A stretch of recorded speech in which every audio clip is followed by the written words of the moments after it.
Hello everyone, welcome to my channel teacher connection. आज की video में हम बात करेंगे class 8th NCERT science chapter first फसल उत्पादन एवं प्रबंध। तो इस चैप्टर में हम बहुत सारे टॉपिक डिस्कस कर चुके हैं। हम इस चैप्टर को छोटे छोटे पार्ट्स में डिवाइड करके डिस्कस कर रहे हैं। आई होप आपने अब तक के जितने भी पार्ट हुए हैं वो सब देखे होंगे। हम ये सब पार्ट्स में डिस्कस कर चुके हैं। अगर आपने नहीं देखा है तो आप इस चैनल के डिस्क्रिप्शन बॉक्स में आपको लिंक मिल जाएगा, वहाँ से आप पीछे के चैप्टर्स देख सकते हैं। इसी के साथ साथ आप अगर क्लास 6 एनसीईआरटी साइंस और क्लास 7th एनसीईआरटी साइंस की जो कंप्लीट बुक है उसको हमने एनसीईआरटी बुक को डिस्कस किया है, तो आप उसको भी देख सकते हैं। पूरी प्लेलिस्ट का लिंक आपको मिल जाएगा डिस्क्रिप्शन बॉक्स में। तो बहुत ही आपके लिए हेल्पफुल रहेगी सीटेट पेपर 2 के लिए।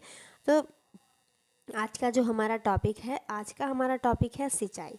इससे पहले अगर आपने चैनल को सब्सक्राइब नहीं किया है तो आप चैनल को सब्सक्राइब कर लीजिए और इसी के साथ आप बेल आइकन को प्रेस कर लीजिए, जिससे आने वाला हर नया वीडियो आपके मोबाइल फ़ोन पर उसका नोटिफिकेशन आ जाए, जिससे आपको ढूंढना ना पड़े। और इसी के साथ साथ अगर वीडियो अच्छी लगे तो आप लाइक कर देना। तो चलिए आज का टॉपिक स्टार्ट करते हैं। आज का हमारा जो टॉपिक है वो है सिंचाई। क्या होता है कि जब हम फसल के बारे में पढ़ रहे थे तो हमने पहले फसल के लिए बहुत सारे जो 5-6 स्टेप हैं हमारी फसल को बोने से लेके काटने तक, भंडारण करने तक, उनके बारे में पढ़ रहे थे।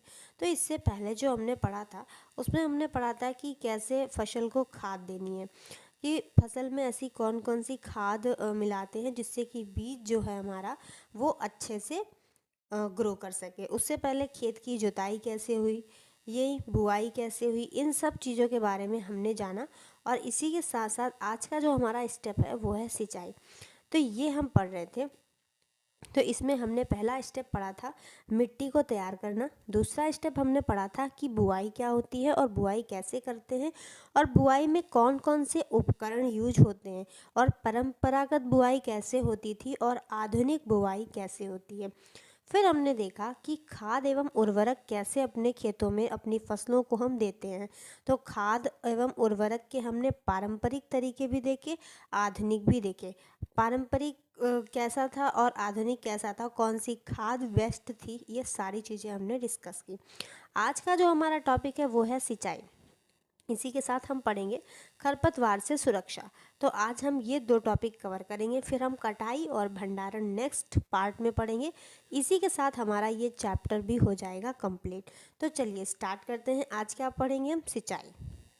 तो हम अपने फसल को बोते हैं, और पहले हम अपने खेत को जोतते हैं, फिर हम फसल को बोते हैं, फिर हम उसमें खाद का चयन करते हैं, फिर अब हम उसमें बारी आ जाती है कि हम उसमें सिंचाई करें। तो सिंचाई कैसे करते हैं हम तो ये भी आज जान लेते हैं कि हम अपने खेत में जीवित रहने के लिए प्रत्येक जीव को क्या होती है? जल की आवश्यकता होती है। पौधे तो सजीव हैं, उनको भी जल की आवश्यकता है। पौधे के वृद्धि एवं परिवर्धन के लिए जल का विशेष महत्व है। तो पौधे वृद्धि करेंगे और परिवर्धन करेंगे, ग्रो करेंगे, तो उनको जल की आवश्यकता है। पौधे की जड़ों द्वारा जल का अवशोषण होता है। पौधे जल को कैसे ग्रहण करते हैं? अपनी जड़ों के द्वारा, जिसके साथ खनिजों और उर्वरकों का भी अवशोषण होता है। जल के साथ साथ जो मिनरल्स होते हैं, उर्वरक होते हैं, उनका भी अवशोषण होता है। पौधों में लगभग 90% जल होता है। तो आपने सुना कि पौधों में कितना जल होता है? 90% पौधों में जल होता है। जल आवश्यक है। क्यों आवश्यक है? क्योंकि बीजों का अंकुरण शुष्क स्थिति में नहीं हो सकता। जल इसलिए पौधों के लिए आवश्यक है। खेत में सिंचाई इसलिए आवश्यक है कि जो बीज हैं उनका अंकुरण शुष्क स्थिति में नहीं हो सकता। हमें बीजों के अंकुरण के लिए सिंचाई करनी ही होगी। तो सिंचाई के क्या क्या स्रोत हैं, और सिंचाई भी एक निश्चित अंतराल में होती है। ये नहीं कि कभी भी सिंचाई कर दी, किसी भी वक्त सिंचाई कर दी। सिंचाई एक निश्चित अंतराल पर होती है कि हमको रोज़ पानी देना है पौधों को, या फिर हमें 8-10 दिन के अंतर पे देना है, या 2 मंथ 3 मंथ इस तरीके से देना है। तो एक इंटरवल पर हमें सिंचाई करनी रहती है ताकि पौधों को पर्याप्त मात्रा में जल मिले, ना ज़्यादा और ना कम हो। तो सिंचाई के कौन कौन से स्रोत हैं भाई? इतने बड़े खेत में इतनी ज़्यादा फसल को हम पानी देंगे तो क्या क्या उनके स्रोत होते हैं? तो सिंचाई के लिए कुएँ, जलकूप, तालाब, झील, नदियाँ, बांध, नहर इत्यादि जल के स्रोत हैं। तो हमारे खेत में सिंचाई के ये क्या हैं? जल के स्रोत हैं। कुआँ, जलकूप, तालाब, झील, नदियाँ, बांध, नहर, ये सब हमारे सिंचाई के स्रोत हैं। तो कुछ हमारे पारंपरिक तरीके भी हैं, हम उनको भी देख लेते हैं। पारंपरिक तरीके सिंचाई के क्या थे? मतलब पारंपरिक का मतलब है हमारे पुराने तरीके, जो हमारे पूर्वज यूज करते थे, पहले जो यूज हुआ करते थे पुराने समय में। कुआं, झीलों और नहरों में उपलब्ध जल को निकालकर खेतों तक पहुंचाने के तरीके विभिन्न क्षेत्रों में भिन्न भिन्न थे। तो अपने अपने क्षेत्र के अकॉर्डिंग, जिसके यहाँ जैसी व्यवस्था हो पाई, सबने अपने क्षेत्र के अकॉर्डिंग यहाँ पर क्या किए? पौधों को सिंचाई देने के जो तरीके थे वो अपने अपने अनुसार अपनाए। यहाँ पर कभी मवेशी के द्वारा या मजदूरों के द्वारा इन विधियों में इस्तेमाल किए जाते थे। अतः यह सस्ते हैं परंतु कम दक्ष हैं, मतलब ये टाइम बहुत लेते हैं। विभिन्न पारंपरिक तरीके निम्न हैं। कौन कौन से थे? मोट, जिसे हम घिरनी बोलते हैं। दूसरा तरीका था चेन या पंप बोलते हैं। ढकली का तरीका था रहट, उत्तोलक, यही सारे हमारे उत्तोलक तंत्र। तो ये हमारे तरीका थे। तो देखिए, कहीं घिरनी था तो घिरनी कैसा दिखता था? इस तरीके का दिखता था। ये चित्र में दिख रहा है, इसको मोट या घिरनी बोलते थे। और यहाँ पर एक मजदूर की आवश्यकता होती है, मजदूर की सहायता से इस घिरनी को घुमाते हैं और पानी को खेत तक पहुँचाते हैं। आगे देखते हैं कि चेन और पंप कैसे होते थे। तो चेन इस तरीके की होती थी, ये चेन होती है और इससे क्या होता है? पानी निकलता था और वो भी खेत तक जाता था। दूसरी इधर साइड में है ढेकली। तो ढेकली के द्वारा यहाँ पर एक मजदूर की आवश्यकता हुई, मजदूर की सहायता से ढेकली से भी पानी खेत तक पहुँचाया जा रहा है। ये ऐसे बार बार पानी में जाके जो है बाल्टी को फिल करते हैं और फिर पानी बाहर जाता है, खेतों तक पहुँचाया जाता है। अगला जो है हमारा क्षेत्र में देखेंगे कि ये जो है रहट है। ये क्या है? रहट है। इसमें मवेशी की सहायता ली गई, इसमें बैल की सहायता ली गई है और ये इसको ऐसे घुमाता है और उधर से पानी निकलता है। तो ये हमारा रहट हो गया। तो जल को ऊपर खींचने के लिए क्या होता था? जल को ऊपर खींचने के लिए सामान्यतः पंप का उपयोग किया जाता था। किसका उपयोग किया जाता था? पंप का। पंप चलाने के लिए या तो डीजल, बायोगैस, विद्युत या सौर ऊर्जा का उपयोग किया जाता है। तो जल को जब हम ऊपर खींचते हैं तो हम पंप का उपयोग करते हैं, जिसमें डीजल, जो भी हमारी जो डीजल वगैरह का यूज होता है। तो अब हम देखेंगे कि सिंचाई की आधुनिक विधियाँ क्या हैं। तो ये तो हमने पारंपरिक विधियाँ देख ली, अब हम सिंचाई की आधुनिक विधियाँ देखेंगे। तो कहीं कहीं बिजली से भी सिंचाई करते हैं, डीजल से भी सिंचाई करते हैं, तो सोलर भी लगा हुआ होता है। तो अपने अपने तरीके हैं कहाँ पर कौन सी व्यवस्था हो सकती है। तो सिंचाई की आधुनिक विधियाँ क्या क्या हैं, हम इनको भी देख लेते हैं। तो पहली जो सिंचाई की आधुनिक विधि है उसको हम बोलते हैं छिड़काव तंत्र, यानी कि स्प्रिंकलर सिस्टम। तो स्प्रिंकलर सिस्टम क्या होता है? इस विधि का उपयोग असमतल भूमि के लिए किया जाता है। जो भूमि एकदम समतल नहीं है, एकदम बराबर नहीं है, ऐसी भूमि के लिए किया जाता है जहाँ पर जल कम मात्रा में उपलब्ध है। ऊर्ध्व पाइपों यानी कि नलों के ऊपरी सिरों पर घूमने वाले नोजल लगे होते हैं।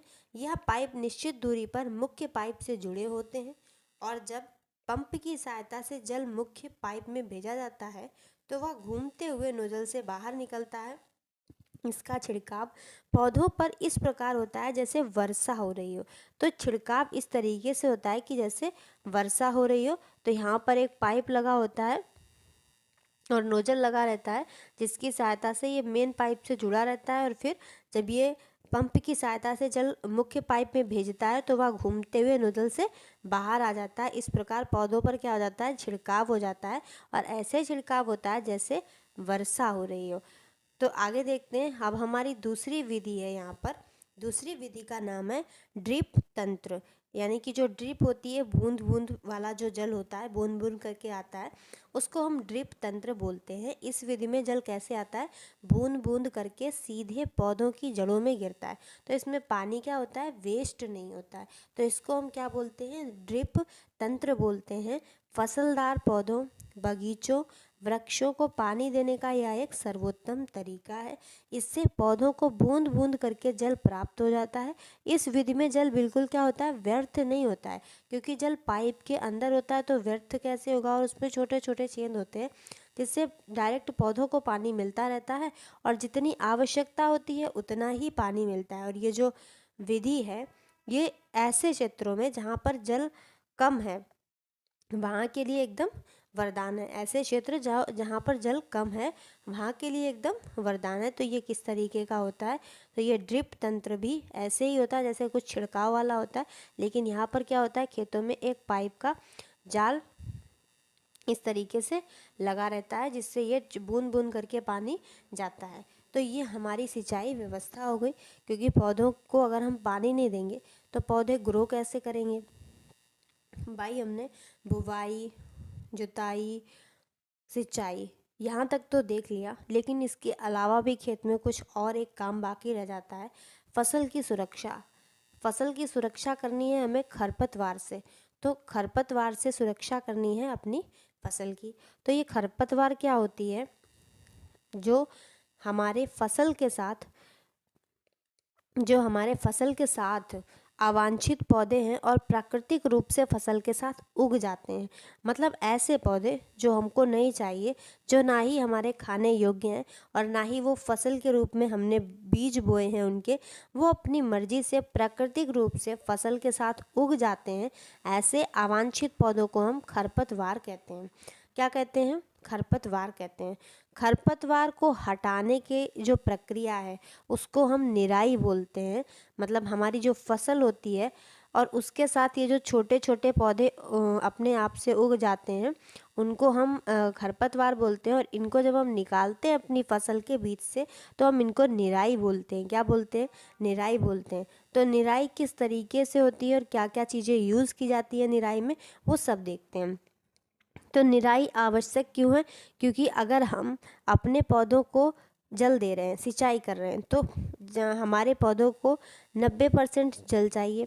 लेकिन अगर उनके साथ खरपतवार है तो पहली बार में खरपतवार क्या करेगी, 70% जल हमारा अगर पौधों को मिलेगा तो 20% जल हमारा कौन ले जाएगी, खरपतवार ले जाएगी। तो यहाँ पर पौधों को क्या होगा, कम जल मिलेगा। दूसरी बार में हमारा ये 60% जल पौधों को मिलेगा जो हमारी फसल होगी, और इसका जो रेशो हो जाएगा वो 30% हो जाएगा। तो इस तरीके से खरपतवार खाद्य और जल ये सारी चीज़ें लेगी, जिससे कि हमारी फसल जो है वो प्रभावित होगी और फसल और खरपतवार में एक प्रतिस्पर्धा हो जाएगी, कंपटीशन हो जाएगा। क्योंकि खरपतवार जल, पोषक, जगह और प्रकाश की स्पर्धा का फसल की वृद्धि पर प्रभाव पड़ता है। कुछ खरपतवार कटाई में भी बाधा डालते हैं। कुछ खरपतवार क्या होता है, कटाई में भी बाधा डालते हैं। मनुष्य और पशुओं के लिए विषैले हो सकते हैं। मनुष्य और पशुओं के लिए कैसे होते हैं, विषैले हो सकते हैं। तो खरपतवार को हटाने के लिए क्या करेंगे, उनकी वृद्धि को नियंत्रित करने के लिए किसान विभिन्न तरीके अपनाता है। तो खरपतवार हटाना इसलिए क्योंकि मनुष्य और पशुओं के लिए विषैले भी हो सकते हैं। तो हम इनको हटाने के लिए या इनकी वृद्धि को रोकने के लिए बहुत सारे तरीके जो है किसान अपनाता है। फसल उगाने से पहले खेत को हम जब जोतते हैं तब क्या होता है, कुछ खरपतवार उसी टाइम हटती है। उससे क्या होता है, जो फसल जब हम जोतते हैं तो जो हल होता है उससे जो खरपतवार है वो उखड़ जाती है और हटाने में सहायता मिलती है। इससे खरपतवार पौधे सूख कर क्या होते हैं, मर जाते हैं और मिट्टी में ही मिल जाते हैं, और ये पौधे खाद का काम करते हैं। तो खरपतवार हटाने का सर्वोत्तम समय होता है उनमें पुष्पण व बीज बनने से पहले का होता है। तो खरपतवार पौधों को हाथ से जड़ सहित उखाड़कर अथवा भूमि के निकट से काट कर समय समय पर हटा दिया जाता है। यह कार्य खुरपी या हैरो की सहायता से होता है। अब ये खुरपी और हैरो क्या है, तो खुरपी और हैरो एक दोनों ही औजार हैं जिनके बारे में हम जो हमारी पिछली क्लासेस थी उसमें डिस्कस कर चुके हैं। तो खुरपी और हैरो होता है जिनकी सहायता से हम खरपतवार को हटाते हैं। अब क्या करते हैं, ये हमें समय समय पर हटानी रहती हैं। जब हमारे यहाँ जुताई होती है तो ये खेत में जब जुताई होती है तो ये उखड़ जाती हैं और सूख जाती हैं, और उस टाइम तो ये खाद का जो खाद का है उस टाइम खाद का काम करती हैं हमारी फसल के लिए। लेकिन बाद में क्या होता है कि ये या तो पक्षियों की सहायता से या ऐसे उड़ कर के, और या फिर अपने नेचुरल इनका बीज कहीं से भी आ जाता है, तो ये हमारी फसल के साथ में उग जाती हैं और फिर क्या करती हैं, नुकसान करती हैं और फसल के साथ ही प्रतिस्पर्धा करने लगती हैं। तो ऐसे में इनको खुरपी से हटाना, हैरो से हटाना, ये सब होता रहता है, या हाथ से भी जड़ सहित उखाड़ के इन्हें फेंका जाता है। तो अब तो आधुनिक समय में क्या होता है कि कुछ रसायनों का हम उपयोग करते हैं खरपतवार को नियंत्रण करने के लिए, जिनको हम बोलते हैं खरपतवार नाशी। तो ऐसे रसायन जिनका यूज हम खरपतवार को बिल्कुल ख़त्म करने के लिए करते हैं, उनका नाम है खरपतवार नाशी। तो ये है 2 या 4D। तो खेतों में इनका छिड़काव किया जाता है जिससे खरपतवार पौधे जो हैं वो मर जाते हैं, सूख जाते हैं, परंतु फसल को कोई हानि नहीं होती है। खरपतवार नाशी को जल में आवश्यकता अनुसार मिलाकर स्प्रेयर फुहारा की सहायता से खेत में छिड़काव करते हैं। तो खरपतवार हम कैसे खेत में डालते हैं, स्प्रेयर की सहायता से डालते हैं। हमारे घरों में जैसे छोटे छोटे स्प्रेयर होते हैं, वैसे खेत के लिए क्या होता है, बड़ा स्प्रेयर होता है, और ये स्प्रेयर इस तरीके का होता है। और ये देखो खरपतवार नाशी का छिड़काव इसमें किया जा रहा है। तो ये डायरेक्ट उन्हीं पौधों पर डाला जाता है जो खरपतवार होती है, और इससे क्या होता है, इन रसायनों से खरपतवार नष्ट हो जाती है। खरपतवार की वृद्धि के समय एवं पुष्पण एवं बीज बनने के पहले ही खरपतवार नाशी का छिड़काव करते हैं। खरपतवार नाशी के छिड़काव से किसान के स्वास्थ्य पर भी प्रभाव पड़ सकता है। तो इसीलिए इन रसायनों का प्रयोग कैसे करना है, सावधानी पूर्वक करना है। छिड़काव करते समय अपना मुंह अथवा नाक कपड़े से ढक लेनी चाहिए। तो जैसे कि इसमें किसान ने अपना फेस कवर किया हुआ है, तो ऐसे ही फुल कपड़े से अपने आप को ढकना चाहिए, क्योंकि ये रसायन है और ये किसान के लिए नुकसानदायक हो सकते हैं। तो इनको इसी से छिड़कना है, फुहार से या स्प्रेयर से, और अपने आप को बचा के रखना है, अपना चेहरा ढक के रखना है। तो इससे हमारे खेत की खरपतवार नष्ट हो जाएगी, किसान भी स्वस्थ रहेगा और फसल भी हमारी अच्छी होगी। तो नेक्स्ट टॉपिक है हमारी कटाई। कटाई किसकी करनी है, फसल की कटाई करनी है और फिर उसका भंडारण करना है, और इसी के साथ ये चैप्टर हो जाएगा कंप्लीट। तो आज की क्लास आपको कैसी लगी, और आज की जो पूरी क्लास है, आज का जो टॉपिक है वो आपको कैसा लगा, तो कमेंट करके ज़रूर बताइएगा। मिलते हैं नेक्स्ट वीडियो में, और चैनल को सब्सक्राइब कर दीजिए, अपने फ्रेंड्स के साथ शेयर कर दीजिए और वीडियो को लाइक कर दीजिए। Bye bye, thanks for watching.